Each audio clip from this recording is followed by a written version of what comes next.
Hello and welcome to the channel, and time to catch up with the sale results for Mathewsons Classic Car Auction for June 2025. 370 cars up for grabs, so as always I won't be covering the full sale results. I'll just be taking a look at some of the lots that stood out to me. And as I've said before, the prices listed are the hammer price, so remember the buyer's premium and VAT needed to be added on top to work out the total. So let's make a start with lot 24, the 1986 Reliant Scimitar SS1. The SS standing for small sports. Not a common sight now, and just over 1,500 were built during its 10-year run. Interestingly, it was Giovanni Michelotti's last design, and it was launched at the British Motor Show in 1984, which was 4 years after his death. In 1990, it became the SST, and in 1992, it relaunched as the Scimitar Sabre. Production ceased in 1995, of course, when Reliant ceased trading. Now, the estimate was given as 4,500 to 5,500. There were no bids before the auction, and the bidding opened at £4,000. And it was like watching Wimbledon. It was back and forth with £50 bids. It slowly crept up, finally finishing at £6,050, and it's off to its new home with Neil in Derbyshire. And although it was a nice example, I do think that a bit of an acquired taste, and in my opinion, the colour didn't help. But despite everything against it, I think it did quite well, exceeding its upper estimate. Up next, if your name's Patrick or Patricia, this could be the one for you. Lot 40, the 1980 Mark II Toyota Hiace Rio Grande. Can't be many left like this. Bought by the vendor as a retirement present back in 1983, and it stayed with the same family. Looks very original, very presentable, and very proper. And the interior is exactly the same. It's a really nice old thing which has lots of character. 41,000 miles, and Jax did say that the clutch was slipping. But remember, it's an historic vehicle, so there's no road tax. You can take it to shows as well as having days away. So it's a win-win. It'll be interesting to see where this one ends up price-wise. In the words of the Black Eyed Peas, I've got a feeling it could be in demand and it could do rather well. The estimate, £3,900 to £4,900. But before the auction began, 8 bids had already been submitted, leaving the opening bid at £7,600. There seemed to be some fierce competition and some determined buyers, and it wasn't a long drawn out sale either, with the bids coming in at quite a pace. It finally finished at a whopping £10,300, more than double its upper estimate. On to lot 43, the 1974 Vauxhall Firenze. And I wasn't going to pick this one out, but I can't not give it a quick mention. It was submit best bid, and the bidding opened at £8,000 and it closed at £19,700. A very rare car and a very good result, I would say. But every time I see a Droops Note Firenze, I can't help but think of Baby Bertha and the late, great, and legendary Jerry Marshall, who I had the privilege of meeting a few years ago. Moving on to lot 60, the 1979 Lancia Beta Spider, which was called a Zagato in America. And although it was designed by Pininfarina, it was actually built by Zagato. And it's a rare survivor. The bodywork will require attention along with other jobs, and the estimate's given as a very optimistic £5,000 to £7,000.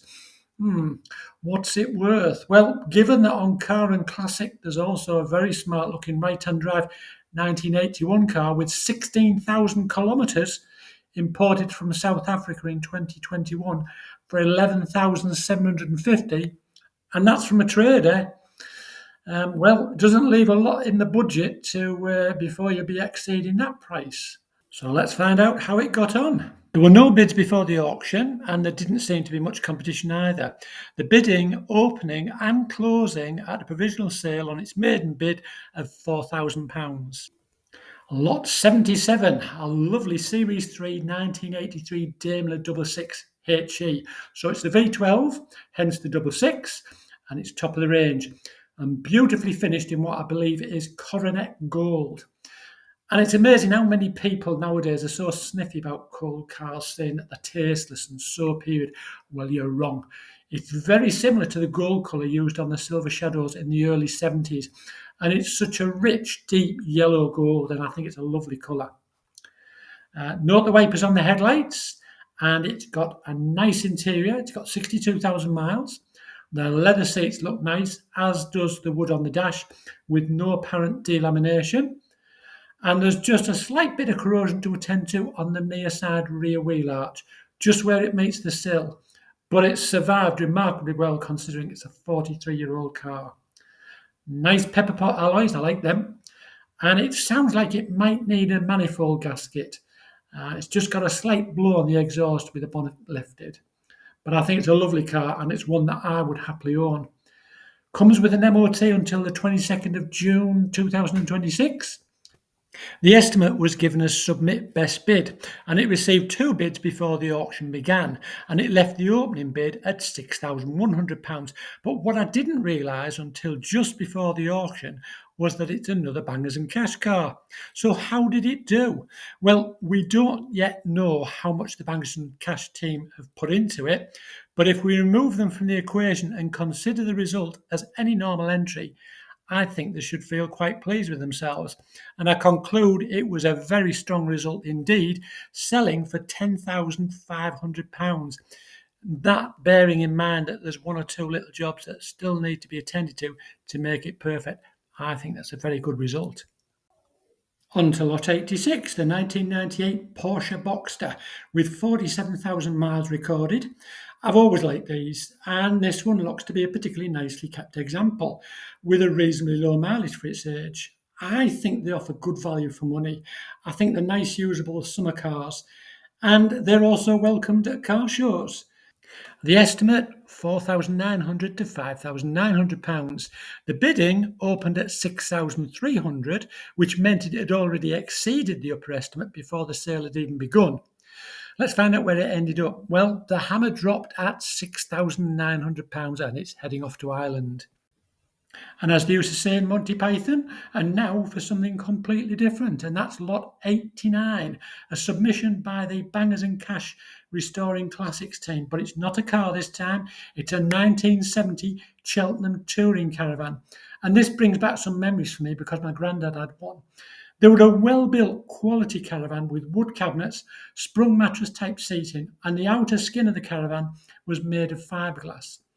And perhaps ideal for someone with a period car. So how did it do? I have to say I was quite shocked.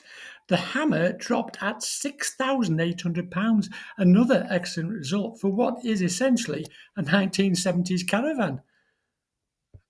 Lot 112, the Marina TC, sees its second outing, and as you recall, it failed to sell in the May sale, the provisional bid of £15,200 failing to secure it.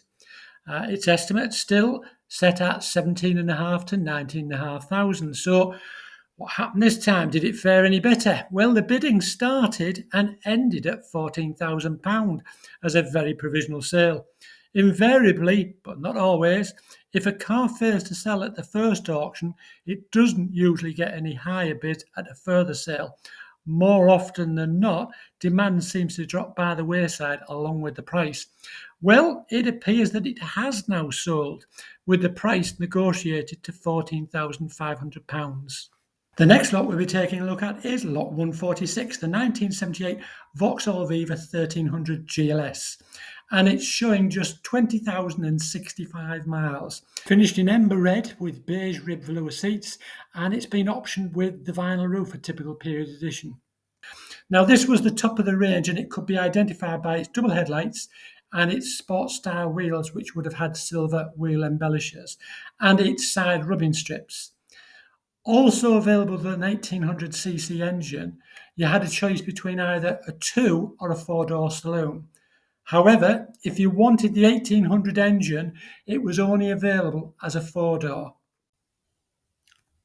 Now, the body looks fairly sound, but there are a few areas of the paintwork which do require some attention. And you've got two choices. You either leave it original or you attend to those few little jobs, and you have the outside match the inside, and you could have a really good show winner.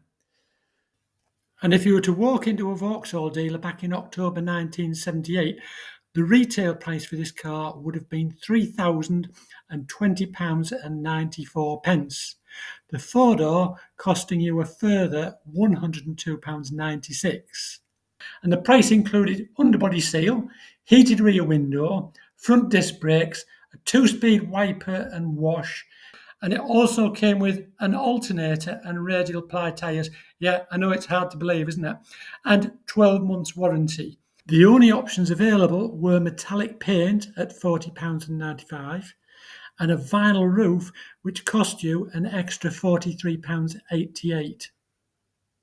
The estimate, £4,000 to £5,000. So where did it end up? Well, it was bid to £4,000 pre-auction, and on the day there seemed to be quite a bit of interest. The bids were coming in fast and furious, with it finally selling for an excellent £5,600. Lot 168, the 2002 VW Golf V6 R32, the one with the 3.2 engine, already a classic as far as I'm concerned. Another of my favourites. And it shared many mechanical components with the 3.2 litre Audi TT. This one's finished in reflex silver and it's showing 85,900 miles. And apparently it's had £5,000 worth of paintwork done. Inside, you've got some lovely, nice, stylish, supportive sports seats. The estimate, £8,500 to £9,500, and the bidding opened at £9,600. Another car to open in excess of the upper estimate, and it went on to sell for £10,700, which seems a fair price for what it is. Lot 190, the 1988 BMW 320 convertible. And surprisingly, it's a manual and not an auto. But what a lovely, genuine looking car. I do like these 3 Series convertibles. I often fancied buying one. This one has 56,000 miles and it's got lovely red paint, and doesn't it look well? The interior has got some beautiful black leather seats, nicely sculpted in the front, and it's a nice car with an estimate to reflect this. The estimate, £9,000 to £10,000, and it opened at £10,000 and it closed at £10,200. A very smart looking car indeed. On to lot 214, the Pocket Rocket, the 1990 Peugeot 205 GTI. And this one's got the more desirable 1.9 engine, which people seem to favour. That said, absolutely nothing wrong with the 1.6. Looks very presentable both externally and internally, and I think it's one that you could use and enjoy without it being too precious. And of course, it's sure to attract attention, but it's not too perfect that you daren't use it. I had a work colleague who owned one of these when they were fairly new, in the same grey colour metallic, and it seemed to be a popular colour for them. Always liked that style of wheels, and I think the red carpets really livened things up. 111,000 miles, and the estimate is £9,000 to £12,000. Is that too high? Well, let's find out. It would appear not, the opener being £10,100, and it's sold for just slightly more at £10,200, and it's off to Weatherby. The next lot up is lot 222, the 1998 Alfa Romeo GTV, but this one's got the 3-litre 24-valve V6 engine. Nice shiny paint job. Personally, I'd change the colour of the wheels, and it's got a beautiful looking red leather interior. And I must say, Alfa do make some nice stylish seats. Nice Nardi wood steering wheel, and it's got 98,000 miles. I've thought for a long time what excellent value these cars offer, and quite underpriced, but in recent times I think people have now begun to realise this, and good ones are fetching reasonable money. So let's go on and see how it did. The estimate, well, it was a no reserve, and it was £3,300 bid before the auction with 19 bids. And when it went on sale, it seemed in demand, selling for an amazing £5,800. So what about this next selection, lot 288, the 2003 Vauxhall Omega Elite V6. And I think this car could be a real sleeper. Probably not much of interest to most people, but if you're after an executive motorway cruiser to cover the miles in comfort, then I don't think you could go too far wrong. And it's the top of the range, and it has a low 47,000 miles. The paint and body on it looks lovely, and the leather interior is gorgeous. It's got the 3.2 litre engine. However, there's only one thing that I would note on this, and that is that the inner door arches on both sides at the rear, I would say could do with a little bit of attention just to get on top of it before it gets out of hand. Personally, I like this, and just think, how often do you think a car like this would be likely to come onto the market? Another Bangers and Cash team car, and it was submit best bid as always. And it appeared I wasn't the only one to see its attractions, and it sold for a very excellent £5,500. Moving on to lot 340, the 1975 Opel Manta A. First introduced in 1970, this car comes from its last year of production. It's got the 1600cc engine and it's finished in this beautiful orange colour, which just looks right on this car. They're a rare sight, and this one has been submitted by the Bangers and Cash Restoring Classics team, who tell us on buying it they paid a little more than they intended. Fancy that. Over £13,000, including tax and commission, and that's before they started work. So let's go on and see what it achieved. It was submit best bid and it opened at 12,600 and the winning bid saw it sell for 17,600. Now look at this lot 354 and it's a 1961 Ford Zephyr Farnham estate car by Abbott's of Farnham. Very rare cars in the estate variant, and what a lovely colour scheme. Fantastic paintwork and beautiful chrome work. What superb condition.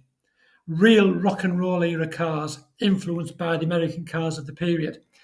The Mark II Zephyr production ended in 1962 to be replaced by the Mark III Z cars.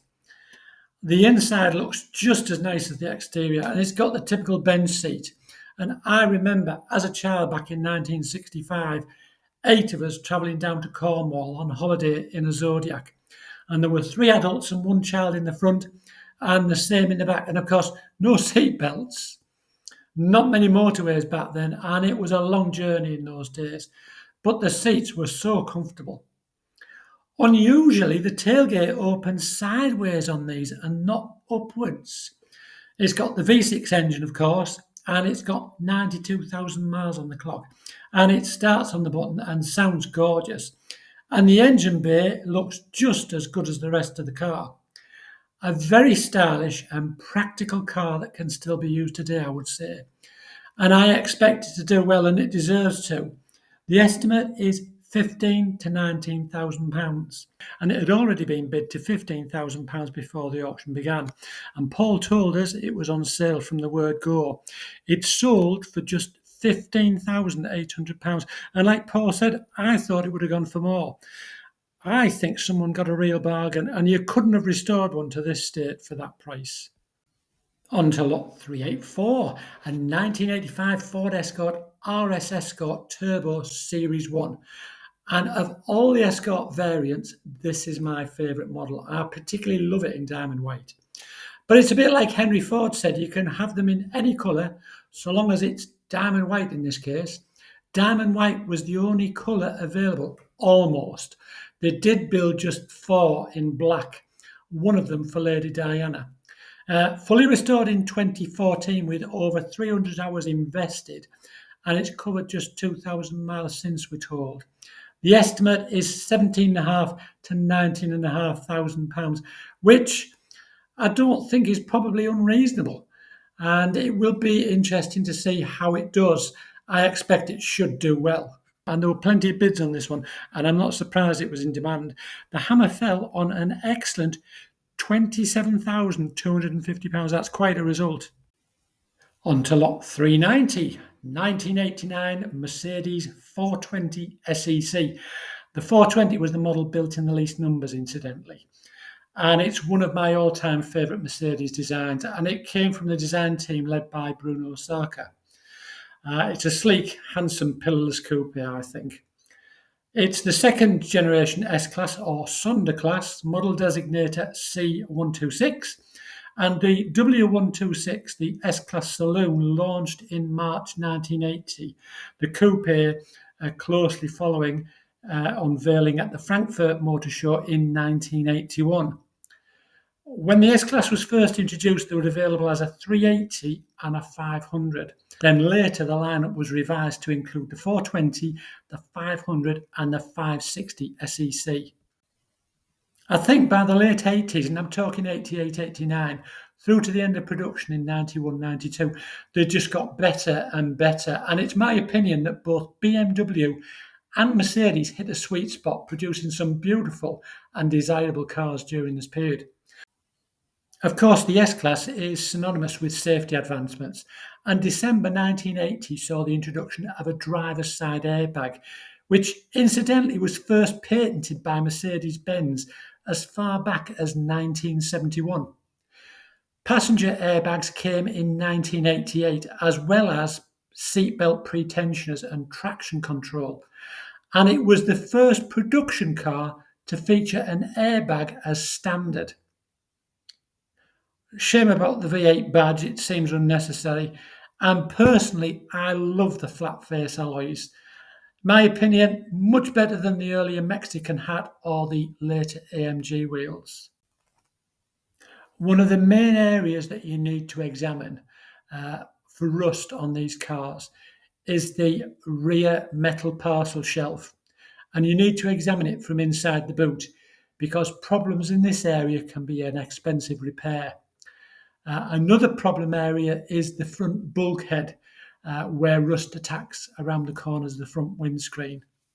And yes, of course, it can rust everywhere else as well, but they are two of the big problem areas that you need to make sure are right.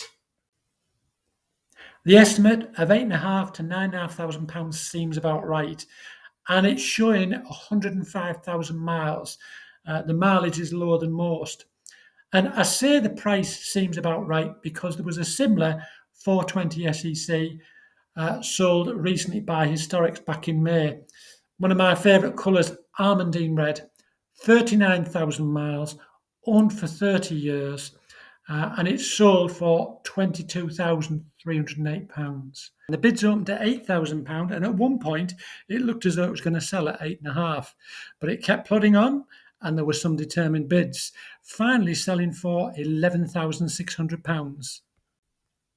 The next selection is lot 404, and that's the 1967 Mercedes 250 SL. That's the Pagoda top car, of course. Comes from a long-term ownership purchased back in 1981. A very smart-looking car indeed. Estimate £50,000 to £60,000. Be interesting to see how much interest it gets. More as a market indicator. Again, another provisional sale, this time at £49,000, and we were told it was to Justin in Kent. And I wonder if that's Justin Banks, just the sort of car he might sell. Lot 545, the shark-nosed BMW M635 CSI, 76,201 miles, with rafts of paperwork and service documents and owner's handbooks. Another car that I find very appealing. As Dave points out, it could do with a little refresh to the paintwork. It really doesn't look that bad, and it appears to be very solid. But there are just a few little areas that, to do the car justice, would benefit from being put right, which in doing so would preserve it and take it from being what is a nice car up to a really special one. The estimate was 15 to 18,000, and it opened at 15,000, and the bids were coming in thick and fast. And I think at one point they were having trouble keeping up with the pace of bidding, which was quite furious. It finally topped out at £25,750. Lot 456, and it's a 1997 Ford Mondeo GLX estate car with just 11,684 miles. The estimate, 3,750 to 4,750. It looks very nice, and I was surprised that this car didn't make more when it sold at Iconics Auctions Wheeler Dealer Sale back on the 1st of June this year. I recall it was a no reserve car and it sold for just £2,025, including the premium. So it'll be interesting to see how it does this time. Well, it was a provisional sale, at £3,400 and it later confirmed as sold.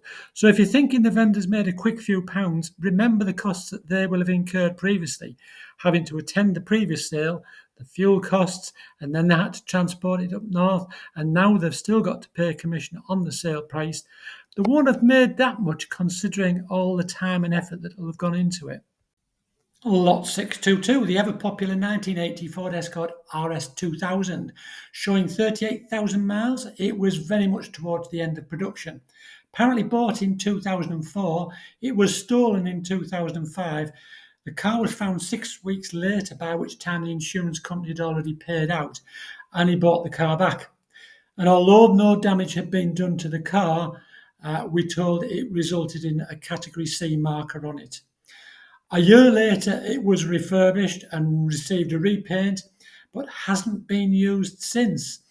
It says that there are a few little jobs needed to finish it, with a few bits of trim to go in, with all the parts needed in the boot. Now, it does look very nice, and it could be a nice little project for someone. Well, it sold for £29,000, just above its upper estimate.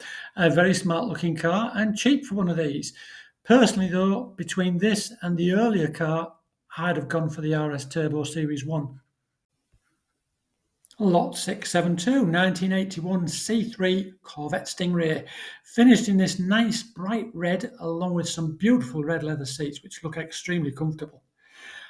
These seem to offer good value at present, and it may not be a convertible, but it does have the split targa top roof. As you'll see from the badging, it says it's got a crossfire injection system, which was introduced in 1982. The idea being to reduce gas emissions and increase performance. What I would say is if you are considering buying one of these, read up on them first. Estimate £14,000 to £16,000. And when the auction began, the bidding seemed to be sticking at 11,500 for quite a while. Paul seemed to be working it hard, and then it set off. And the bidding started to go up slowly but surely until the hammer finally fell at £16,400, just above the upper estimate. Okay, so we looked at lot 258, the Peugeot 205 GTI earlier, a medium range car. Now it's time to take a look at the top end one, and that's lot 660. Again, it's a 1990, but this one has the 1.6 engine, and it has a nice 39,477 miles declared. Lovely green coachwork, but it all comes at a cost. The estimate given as £15,000 to £18,000.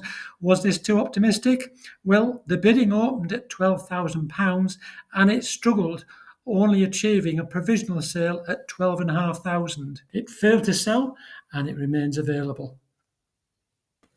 Lot 824, another top-end 205 GTI, but this one did a little better than the last one. Again, it's a 1.9, it's got 44,000 miles, one owner from new, which possibly explained why there was more demand. Estimate was 20 to 25,000, and it achieved a provisional 19,800. The next one of interest, lot 756, the Ford Racing Puma. Now, this is not a perfect car by any means, both on the body and the interior. It's also listed as a Category D car since 2010, along with 170,000 miles, and it also says in the description that it needs attention to the sills for the MOT.